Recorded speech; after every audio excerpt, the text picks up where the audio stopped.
bless you, beloved.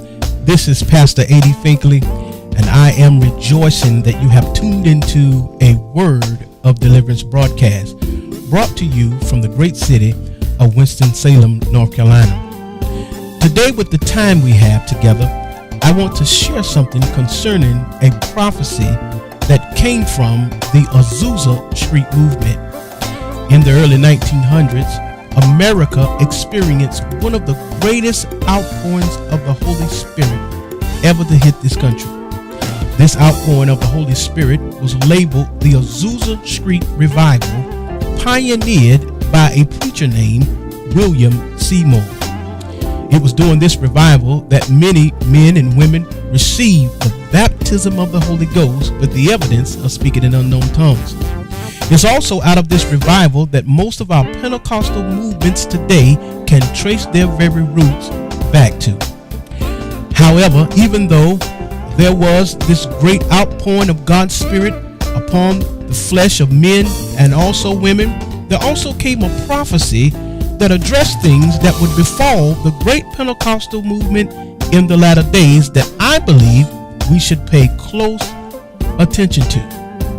This prophecy addressed three areas that would cause the Pentecostal church to remove herself from truly following our Lord and Savior, Jesus Christ.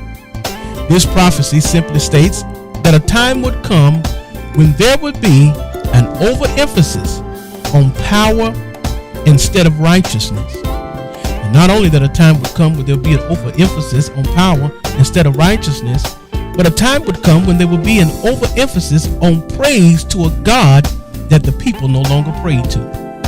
And not only that, there would also be an overemphasis on the gifts of the Spirit instead of the lordship of Jesus Christ. Now, when we look at the church today, we can certainly see that this prophecy has proven to be true. We're in a season when there is certainly an overemphasis on power rather than righteousness. And most definitely, there is an overemphasis on praise to a God that the people no longer pray to. And sadly, the people of God do put a greater emphasis on the gifts of the Spirit rather than the lordship of Jesus Christ. But let us step back and look at this from a biblical perspective so that we can have a clear understanding concerning these matters. Number one, there are many that boast about the power of God. But let us not be mistaken, it takes the righteous living of an individual to get the power of God to manifest. The Bible says that righteousness exalts a nation, and sin is a reproach to any people.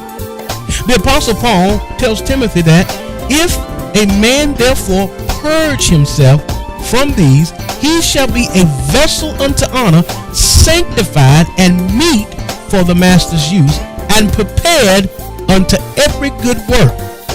The Bible also lets us know that if I regard iniquity in my heart, the Lord will not hear me. And if God won't hear us because of iniquity, he certainly won't allow his power to be displayed through us. Listen, we must never forget that it is righteousness that leads to a display of God's power. When we can boast about having the power of God manifesting, but if there is no righteousness, then there can be no manifestation of God's power. When we look at the scripture, saints, we are clearly instructed by God to give him the praise that he is due. Clearly. The Bible says, let everything that have breath praise the Lord. Psalms chapter 150 and verse number 6. However, just as clearly as we are instructed to praise God in the Bible also instructs us to pray.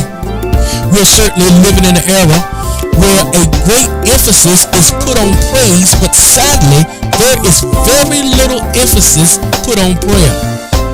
God certainly enjoys the praises of his people.